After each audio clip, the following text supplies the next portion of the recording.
आम इंतखाबात 2019 में एक तरफ जहां बीजेपी ने शानदार कामयाबी हासिल की है तो वहीं दूसरी जानिब कश्मीर में भी बीजेपी अपनी पैठ मजबूत करती हुई नजर आई है। कश्मीर का त्राल दहशतगर्दी से मुतासिर इलाकों में शुमार है, लेकिन वहां भी बीजेपी को दूसरी पार्टियों के मुकाबले ज्यादा वोट बैंक हासिल हुआ है। पेश है एक रिपोर्ट।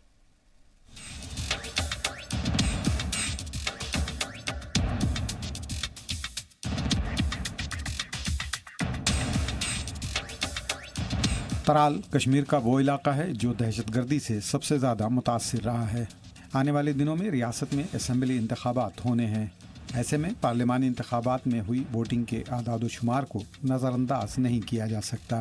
बीजेपी ने पहली दफ़ा पार्लिमानी इंतखाबात में कश्मीर के किसी असेंबली हल्के में बढ़त बनाई है। अनंतनाग पार्लिमानी हल्के से इंतखाब लड़ रहे बीजेपी उम्मीदवार सोफी यूसुफ ने त्राल में एनसी के हसनैन मसूदी और पीडीपी के महबूबा मुफ्ती और कांग्रेस के गुलाम अहमद मीर से ज़्यादा वोट हासिल किया। आदाद-ओ-शुमार के मुताबिक बीजेपी ने त्राल में 323 वोट हासिल किया। एनसी के उम्मीदवार हसनैन मसूदी को 234 तो महबूबा मुफ्ती को 220 वोट मिले। इस सीट पर कांग्रेस को सबसे कम 144 वोट ही मिल सके। अनंतनाग सीट पर भले ही बीजेपी के उम्मीदवार सोफी यूसुफ हार गए हों, लेकिन त्राल में बीजेपी को सबसे ज़्यादा वोट मिलने से पार्टी में जोश है। तक आने वाले असेंबली इलेक्शन का ताल्लुक है। पार्लियामेंट्री इलेक्शन हमारे लिए एक एक्सरसाइज थी। इस बार मैं दावे के साथ कह रहा हूं कि कश्मीर में हम कम से कम 3 से 8 सीटों तक कब्जा करेंगे और जो हमारे आदरणीय स्टेट प्रेसिडेंट रविंद्र रैना जी ने जो नारा दिया है इस बार 50 के पार, और उस 50 पार के आंकड़े में इस बार कश्मीर की 8 सीटें होंगे और वो जीती हुई सीटें और बहुत बड़ी मार्जिन के साथ भारतीय जनता पार्टी कश्मीर में अपना खाता खोलेगी। पूरे देश में और साथ साथ जम्मू कश्मीर और खासकर वैली में इंशाल्लाह विधानसभा के लिए तैयार है। बीजेपी को एक कॉन्स्टिट्यूंसी में फायदा हुआ। अगर आप देखेंगे बीजेपी वहाँ कुछ 900 वोट टोटल पड़े थे। 1 लाख वोट में से टोटल 900 वोट पड़े थे, तो बीजेपी को जो है वो 300 वोट मिले हैं। तो वहाँ 10-20 वोट का जो है वो फर्क रहा है और सबसे बड़ी वजह जो उसकी वो बाइकॉट है। परसेंटेज की अगर बात करें वो काफ़ी मुकाबले अगर बाकी पार्टियों की देखें काफ़ी आगे हैं, और इसका श्रेय मैं अगर दूंगा तो सिर्फ हमारे honourable prime minister Shri Narendra Modi ji को दूंगा। बीजेपी के लीडर कह रहे हैं कि दहशतगर्दी की वजह से कश्मीर के नौजवानों को कई तरह की परेशानियों का सामना करना पड़ रहा है। वे अपनी सलाहियत का इस्तेमाल नहीं कर पा रहे हैं। यही वजह है कि जाकिर मूसा, बुरहान वानी और रियाज नाइकू जैसे खतरनाक मिलिटेंट्स के इलाके में लोगों ने कमल खिलाया। हाल ही में हुए लोकसभा चुनाव तो कश्मीर घाटी में आम चुनावों की तरह ही हुए, लेकिन इन चुनावों में बीजेपी को हौसला देने वाली एक बात जरूर सामने आई है। पहली बार ऐसा हुआ है कि कश्मीर घाटी में बीजेपी ने किसी विधानसभा क्षेत्र में बढ़त बनाई है। दक्षिणी कश्मीर के त्राल इलाका जो मिलिटेंसी प्रभावित इलाका माना जाता है, जहां का जाकिर मूसा और बुरहान वानी रहने वाला है, वहां पर बीजेपी ने अपनी बढ़त दर्ज की है। निसंदेही पहली बार होगा कश्मीर के इतिहास में कि बीजेपी का कमल जो है कश्मीर घाटी में भी खिलेगा। कैमरा पर्सन इरफान मंजूर के साथ खालिद हुसैन, जी मीडिया, कश्मीर। तो जिस तरीके से अब कमल खिलने की बात कही जा रही है, उम्मीदें काफ़ी हो गई हैं, क्योंकि जिस तरीके से लोकसभा इंतखाबात में कामयाबी हासिल हुई है, उसके बाद अब असेंबली इंतखाबात को लेकर भी बीजेपी के जो कारकुनान हैं वो गदगद नजर आ रहे हैं। और इस पर मजीद बातचीत के लिए इस वक्त हमारे साथ जुड़ गए हैं अभिजीत जसरोटिया जी, स्पोक्स पर्सन हैं जम्मू कश्मीर बीजेपी के। सर, आपका बहुत बहुत खैर मकदम है जी सलाम पर। अभिजीत जी, वाकई में काबिल तारीफ जो मुजाहरा किया गया है वो देखने को यहाँ पर मिला है, और जिसके बाद से लगातार कमल खिलता चला जा रहा है। असेंबली इंतखाबात होने हैं, उसमें क्या कुछ उम्मीदें आपको नजर आ रही है?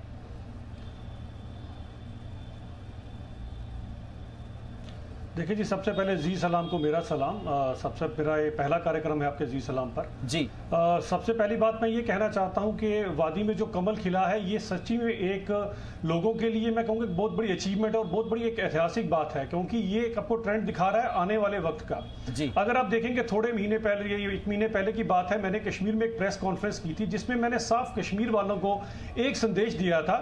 उसके अंदर मैंने क्वेश्चन पूछा था कि आप बताएं कि कश्मीर का कसूरवार कौन है। कौन है जिसमें जिस पार्टी के जो हाथ हैं वो कश्मीरियों के, मासूम कश्मीरियों के खून से रंगे हैं, तो हर एक पार्टी का नाम आता है वहां पर। भले आप पीडीपी का नाम ले लीजिए, भले आप एनसी का नाम ले लीजिए, भले आप कांग्रेस का नाम लीजिए, सिर्फ भाजपा एक ऐसी पार्टी है जो कहीं से भी कसूरवार नजर नहीं आती। तो मुझे लगता है अगर लोग उम्मीद किसी पार्टी की तरफ लगा सकते हैं तो वो भाजपा की तरफ लगा सकते हैं। मैं आपका ध्यान यहां से ले जाना चाहता हूं, विभाजन के बाद जब यहां पर मरहूम शेख साहब ने आम कश्मीरियों को बेवकूफ बनाकर और चंदा इकट्ठा किया था कि मैं यहां पाकिस्तान बनाऊंगा, उसके बाद उन्होंने क्या किया ये कश्मीर के लोगों को पता है। उसके बाद आप सन 87 के दशक में आ जाइए, जब आपके सामने यहां पर इलेक्शन की रिगिंग की गई, उसका कसूरवार कौन था? National conference. उसके बाद यहां पर लोगों ने हथियार उठा लिए और कितना खून खराबा हुआ। इस खून खराबे का अगर आप कहें कसूरवार तो नेशनल कॉन्फ्रेंस, कांग्रेस और ये पीडीपी जैसी जमात है। मुझे लगता है भाजपा ही एक ऐसी जमात है जिसका कहीं पर भी आप कहोगे किसी इनोसेंट कश्मीरी की हत्या के अंदर हाथ नहीं है। तो मुझे लगता है अगर लोगों को किसी से उम्मीद लगानी चाहिए तो सिर्फ भाजपा से लगानी चाहिए, जो प्रचंड बहुमत भाजपा को हिंदुस्तान में मिला है। मुझे लगता है कश्मीर की प्रॉब्लम अगर कोई पार्टी सॉल्व कर सकती है तो वो केवल और केवल भाजपा है, और ये लोगों ने कर भी दिखाया। भले वो अनंतनाग की सीट पर जहां पर सोफी यूसुफ ने इतने वोट लिए, यहां से पता लग रहा है कि आम लोग जो हैं वो इस डर से, जो डर लोगों के मन में एक फियर साइकोसिस क्रिएट किया गया भाजपा को लेके, उससे लोग बाहर निकल कर आ रहे हैं। और मुझे लगता है आने वाले वक्त में अब कम से कम भी 5 से 6 सीटें भाजपा की कश्मीर से निकलेंगी। चलिएगा, उम्मीद करते हैं जैसा आप चाह रहे हैं वैसा हो जाए। लेकिन इसी बीच इस वक्त हमारे साथ डॉक्टर हरबख्श सिंह जुड़ गए हैं, स्पोक्स पर्सन हैं यहाँ पर पीडीपी के। सर, आपका बहुत बहुत खैर मकदम करते हैं।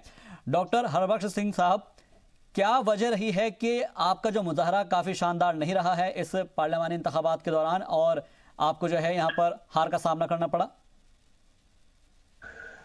जैसे कि हम पहले भी, मैं डिबेटों में इससे पहले भी जब काउंटिंग होनी थी उससे पहले भी हमने आपको कहा कि जो हमारा अपना वोटर था, जो लोग थे, उनमें नाराजगी थी कि हमने जी बीजेपी के साथ हाथ मिलाया, तो उसका वो अपनी नाराजगी को जाहिर करने के लिए वो लोग नहीं निकले।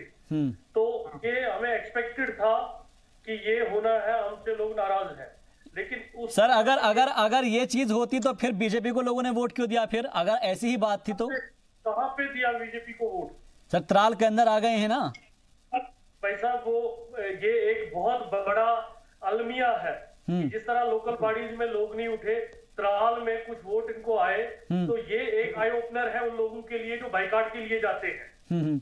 अगर 260 वोट त्राल में टोटल पड़ा, जहां 1 लाख वोट है, तो हम तो इसी चीज के लिए कह रहे हैं कि अभी भी देखो, अगर लोग नहीं निकलेंगे तो उनकी मर्जी का रिप्रेजेंटेटिव नहीं आ सकता। उनको अब अगर त्राल में इन्होंने वोट लिए हैं, 960 में कुछ थोड़े से एक्स्ट्रा वोट लिए हैं, तो इससे की जीत नहीं होती। इनके सोफी यूसुफ का तो जमानत जब्त हो गई। अगर देखो, अगर नेशनल लेवल जिस तरह से माइग्रेंट वोट को गिन रहे थे, 60,000 के करीब माइग्रेंट वोट है, तो वो क्यों नहीं पड़ा इनको? अगर आप लेते हैं, चलो जी हमारे कश्मीर में तो बाइकाट है, लेकिन माइग्रेंट वोट को ये अपनी जोली में डाल के लेकिन सर, अगर असेंबली की बात करें, असेंबली इंतखाबात की तरफ, तो अपनी जो है अपनी पैड बनाने में कामयाब रहा है ना बीजेपी? नहीं, ऐसा कुछ नहीं है। एक आई ओपनर है, ये बहुत अच्छी बात है। आई ओपनर है उन लोगों के लिए। हम तो कहते हैं जो डेमोक्रेटिक सेटअप है, लोगों को निकलना चाहिए, वोट डालना चाहिए, जिसको मर्जी डाले, तो वहां ऐसे कैंडिडेट और ऐसे लोग नजर नहीं आएंगे जी। तो ये बहुत जरूरी था। और उन लोगों के लिए जिनको हम बार बार बोलते थे कि अपनी मर्जी का रिप्रेजेंटेटिव उठाओ, अपनी मर्जी का, आप वोट डालोगे तो अपनी मर्जी का रिप्रेजेंटेटिव लोगे, और वोट नहीं डालोगे तो यही हाल होगा। सर, आदादो शुमार के मुताबिक अगर मैं बताऊं तो 323 वोट हासिल हुए हैं बीजेपी की, तो को यहाँ पर तो काफी बढ़त तो बनाई है ना। मैं त्राल से ही बिलोंग करता हूँ जी, मैं त्राल से ही बिलोंग करता हूँ। मैं वहाँ ग्राउंड पे ही था, तो कैसे पड़े वोट में उस डिटेल में नहीं जाना चाहता। अगर वो डिस्क्लोज हो जाए चीजें तो फिर ये मुंह छुपाने के लायक नहीं रहेंगे। नहीं, ये तो फिर वही वाली बात हो गई कि अगर हार गए तो ईवीएम को दोष देना शुरू कर दिया जाए, इंतजामिया को यहाँ पर दोष देना शुरू कर दिया जाए। फिर मैं बिल्कुल ईवीएम की बात नहीं कर रहा हूँ।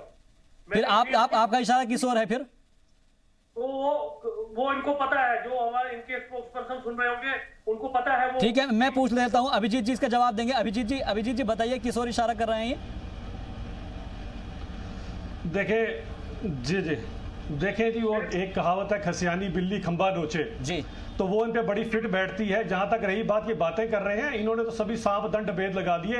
इनके बहुत बड़े एक लीडर हैं जो वहां पर बूथ कैप्चर कर कर भी बैठे हुए थे, फिर भी कुछ नहीं हुआ। लोगों ने सिरे से नकार दिया। जिस पार्टी ने पिछली बार 3 सीटें ली थी, उनको एक भी सीट नहीं मिल गई, और इनकी पार्टी प्रेसिडेंट वो भी हार गई बुरी तरह से। नैतिक तौर पर इनका ये बनता है कि ये अगले चुनावों में जाए ही ना। ये लोगों को ये ना बोले कि लोग बाहर निकले या नहीं निकले, लोग निकले, भरपूर निकले, उनके मुंह पे तमाचा लगाया उन्होंने बताकर कि अब आपका यहाँ पर आप बहरूपियों का जो लोगों को बेवकूफ बनाते हैं, इन लोगों का अब कश्मीर में कोई का दाना पानी वहां से उठ चुका है। आने वाले वक्त में मुझे लगता है 1 से 2 सीटें भी इनके लिए आना मुश्किल हो जाएंगी।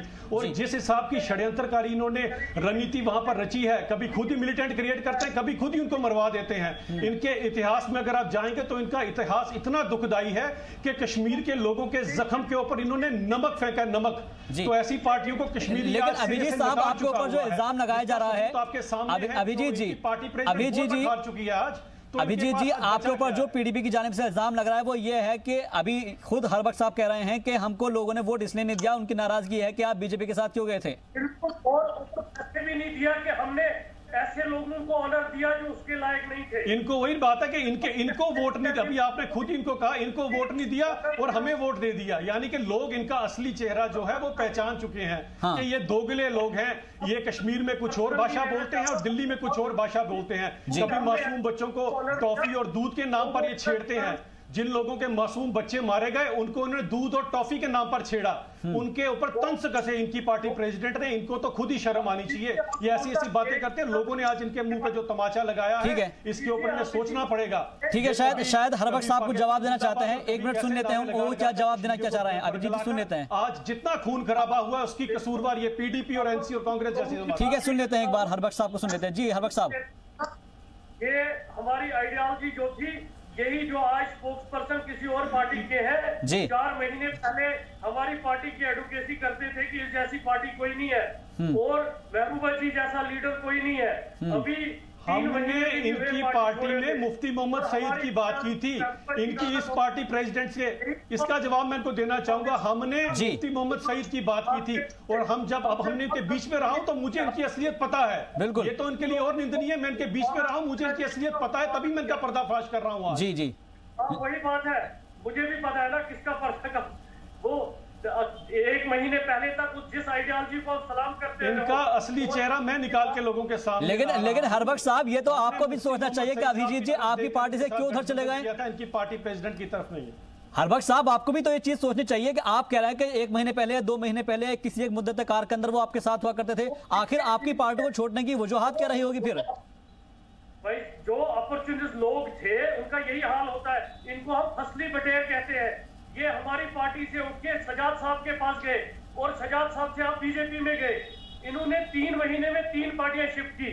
अगर हम गलत थे तो फिर सजाद साहब के पास गए, सजाद साहब भी गलत निकले आप बीजेपी के, और अगर कल दूसरा शिफ्ट करना होगा कर लेंगे। ठीक है, जवाब देंगे। अभिजीत जी जवाब देना चाह रहे हैं कुछ? 3 महीने में 3 पार्टियां। ठीक है सर, अभिजीत जी जवाब दीजिए। देखें जी, सबसे पहली बात, इनकी पार्टी छोड़ने का, भी सुन लीजिए आराम से सरदार जी, आराम से सुने। आपकी पार्टी छोड़ने का कारण यह था, आपके फिरदौस ताक ने हमारे जम्मू वालों को गाली निकाली थी। हम जम्मू के लोग आपकी पार्टी के कोई वो नहीं है कि आपकी पार्टी के मोहताज हैं। हम, हमारे पास अपनी खुद की भाजपा है और मैं नेचुरली शुरू पे था। मैं जब तक पीडीपी में भी था तब भी मैं नरेंद्र मोदी जी की तारीफ करता था। मेरी पीछे से आप सारी डिबेटें निकाल के देख लीजिए, तब भी मैं मोदी जी की तारीफ करता था और मैं डाई हार्ड फैन था मोदी जी का। और मुझे पता है जैसे इन्होंने कश्मीरियों को बेवकूफ बनाया, ऐसे हमको भी बेवकूफ बना के रखा था पार्टी में इन्होंने। आज हम इनका असली चेहरा पहचान चुके हैं, जैसे आम कश्मीरी पहचान चुका है। तभी उन्होंने इतना वोट दिया है भारतीय जनता पार्टी को। इनके पास अब कुछ नहीं रह गया, वो सिवाय, मैंने कहा ना, खसियानी बिल्ली खंबा नोचे, इनके पास कुछ नहीं रह चुका। लेकिन ठीक है, मेरी टैलेंट की कदर हर जगह होती है। मुझे तो हर एक पार्टी लेने को तैयार थी, मुझे कांग्रेस भी लेने को तैयार है, मुझे पीसीबी लेने को तैयार है। आप जाएं, आपको तो मुझे लगता है वहां पर लोकल पार्टी भी कोई नहीं लेगी। हमारा टैलेंट है, हमारा टैलेंट, और टैलेंट है तो देश भक्तों के काम आना चाहिए, देशद्रोहियों के काम नहीं। अगर मुझ में टैलेंट है तो ये देश भक्तों में नरेंद्र मोदी जी के, अमित शाह के काम आना चाहिए, ना कि आप जैसे देशद्रोहियों के काम। ये बात निकलकर सामने इसलिए आ रही है हरबख्श साहब, अगर मैं आपसे समझना चाहूं यहां पर कि क्योंकि आने वाले वक्त में असेंबली इंतखाबात भी होने हैं, भारतीय जनता पार्टी धीरे धीरे करके अपने पैर पसार रही है और उसके अंदर मुजाहरा हमने यहाँ पर पार्लियामेंट्री इंतखाबात के अंदर हमने देख लिया है। आपको भी तो कम से कम इस बात की फिक्र होनी चाहिए कि भाई आपने क्या खामियां आपके अंदर रही है कि जो है आपके पास वोट नहीं आ पा रहे हैं। खामियां रही। एक तो अनएक्सपेक्टेड जो लोग डिजर्व नहीं करते थे उनको ऑनर दिया, दूसरा हमने बीजेपी के साथ गवर्नमेंट बनाई। 2 गलतियां हमसे हुई, इसके लिए हमने लेकिन बीजेपी को तो चुन रहे हैं ना लोग सर। सर अगर गलती ये हुई है तो फिर बीजेपी को भी नहीं चुनते, वो तो बीजेपी को चुन रहे हैं ना। वाले नहीं चुनेंगे, आप गलत फहमी निकाल दीजिए। मैं अभिजीत जी आपको चैनल पे डिबेट करके यहाँ पे देता हूँ कि अगर आप कश्मीर से एक सीट निकालेंगे बीजेपी की, मैं सियासत तर्क कर दूंगा। अभिजीत जी चैलेंज दिया जा रहा है। वो आप ही की तरह सिद्धू ने भी ये बात कही थी, सिद्धू जी ने भी आप ही की तरह एक ऐसी बात कही थी। आज सिद्धू जी को बेचारे को ना जगह नहीं मिल रही अपना मुंह छुपाने के लिए। सरदार जी आप ही की तरह सिद्धू ने भी ऐसे एक बात कही थी, आज उनको जगह नहीं मिल रही, उनसे कुछ सीखें। ऐसी बातें मत करें कि कल तक को आपका बाहर निकलना मुश्किल हो जाए। ऐसे आपके खुद के तराल में तो आप वोट नहीं डलवा सके पीडीपी को और बातें करते हैं। खुद के तराल में आप वोट नहीं डलवा सके पीडीपी को, आप बातें करते हैं। वो भी तो देशभक्ति है। और मेरी जो कॉन्स्टिट्यूएंसी बनी, देखिए वहां पर जाके 30,000 से ऊपर की लीड दिलवाई है भाजपा को। जो मेरी कॉन्स्टिट्यूएंसी बनी वहां से 30,000 से ऊपर की लीड दिलवाई है हमने भाजपा को। आपकी तो खुद की कॉन्स्टिट्यूएंसी से आपको एक वोट नहीं पड़ा। आपका तो नैतिक तौर पे आपको स्पोक्स पर्सन की पोस्ट से भी इस्तीफा दे देना चाहिए। देखिए अभिजीत साहब पर्सनल नहीं होना, पर्सनल मत होइएगा। कौन किस पार्टी के अंदर कहाँ है उसका अपना जाती मामला है, ये पर्सनल होने का वक्त नहीं है। हमारा मामला सिर्फ इतना है कि एक पार्टी दूसरी पार्टी से अपना आपको बेहतर कहती है। हम पार्टी के लेवल पर अगर हम बात करें तो ज्यादा बेहतर होगा। पर इसको अपने घर के वोट तो डलवाने चाहिए थे बेचारे को। नहीं वो बात ठीक है, लेकिन ये पर्सनल डिबेट का मामला नहीं है। नहीं पार्टी, आप मुझे मत बुलवाइए, मेरे पास एविडेंसेस है। जिस वक्त मैं नेशनल मीडिया पे एविडेंसेस आके आऊंगा, मुंह छुपाने के लायक नहीं रहोगे। आप बातें मत मुझे बताओ। हर वक्त साहब आप कौन से एविडेंस की बात कर रहे हैं, जरा हमारे यहाँ पर हमारे चैनल पर भी बता दीजिए। आपका नाम शंटी सिद्धू डालना पड़ेगा। आपका नाम शंटी सिद्धू डालना। नहीं अभिजीत जी ये गलत बयानबाजी है। अभिजीत जी गलत बयानबाजी है, ये सही नहीं है, ये पर्सनल मत होइएगा। आप मुझे बताइए, इन्होंने नेशनल मीडिया में कहा 3 लाख मेंबर हमारे कश्मीर में है, वो 3 लाख वोट कहां गया? मुझसे आप बताएंगे? नहीं वो तो दहशतगर्दी इतनी ज्यादा मची हुई है कि लोग बाहर ही नहीं निकल पाए हैं कश्मीर के अंदर। तो कहां निकलेंगे लोग? जहां बाइकाट की पॉलिसी हो, जहां लोगों को जहां 8 बूथों को ये किया गया हो, मर्ज किया गया हो, जहां 5 किलोमीटर दूर बूथ बनाए गए हो। हमने RNA election commission of India को लेटर लिखी थी कि आपने 8 किलोमीटर दूर मर्ज कर दिया है 4 6 बूथों को, लोग कैसे पहुंचेंगे? यहाँ पॉलिसी थी, एक पॉलिसी डिजाइन की गई थी कि यहाँ पे वो सब चीजें इलेक्शन कमीशन के नॉलेज में है सर। लेकिन सवाल हमारा महज इतना है, आज का जो मुद्दा है वो सिर्फ इतना है कि भारतीय जनता पार्टी को अगर वोट पड़ा है तो आपको भी वोट पड़ना चाहिए था। भारतीय जनता पार्टी वादी में भी जा रही है, कश्मीर में भी जा रही है, अपने पैर पसार रही है और उनका ये दावा है कि असेंबली इंतखाबात के अंदर भारतीय जनता पार्टी अच्छे खासे वोटों से मार्जिन से जीत हासिल करेगी। जीत क्या गए? मैंने आपको कहा कि हम एक्सेप्ट करते हैं कि हमसे लोग नाराज थे, नाराजगी थी, जन्म नाराजगी थी। हमने तो पहले ही किया, हमारे अध्यक्ष साहिबा ने। और आप चैनल पे बता दूं, डॉक्टर फारूक साहब ने भी इलेक्शन हारा था, इसका मतलब नहीं है खत्म हो गई। ये गलत फहमियां जो है किसी को भी, किसी पार्टी को, कि हम किसी पार्टी को या आइडिया खत्म करेंगे, वो गलत फहमी दिमाग से निकाल दें। नहीं सर देखिएगा, कौन पार्टी कैसे बेहतर बनती है वो आवाम तय करेगी, ये कोई तय नहीं करेगा। लेकिन सवाल ये है कि सर अगर आप आवाम के हक में कोई फायदे वाली चीजें लेकर आएंगे तो जाहिर सी बात है कि आवाम आपको ही चुनेगी, और ये बात बीजेपी के ऊपर नाफिज हो रही है। देखो आने वाला वक्त जो है, अवाम असेंबली इलेक्शन में हम उम्मीद करते हैं कि लोग यहाँ समझेंगे वोट का पहले वैल्यू समझेंगे, लोग निकलेंगे। सबसे इंपॉर्टेंट चीज है कि 7% या 9% का इलेक्शन हो रहा है। सबसे चिंता का विषय ये है कि हम जो ट्रस्ट डेफिसिट जो हुआ है लोगों के अंदर, लोग वोट डालने नहीं निकल रहे हैं, डेमोक्रेसी पे बिलीव नहीं कर रहे हैं। सबसे बड़ी है कि हमें पार्टिसिपेशन ज्यादा से ज्यादा लोगों की होनी चाहिए, तो उससे डिसाइड होगा कि उनका नुमाइंदा कौन है। जी लेकिन अभिजीत नहीं कर रहा, 6% पोलिंग परसेंटेज होती है, उसके लिए कोई काम नहीं करना चाहता कि उसका देखा जाए रूट का कि वोट क्यों नहीं पड़ रहे हैं। चलो हमारे खिलाफ लोग हैं तो हमारे खिलाफ ही डाले, तो बाहर तो निकले ना। अगर हमारे खिलाफ वोट थे तो लोग बहुत ज्यादा बाहर निकलते। तो आप पे गुस्से का इजहार करते।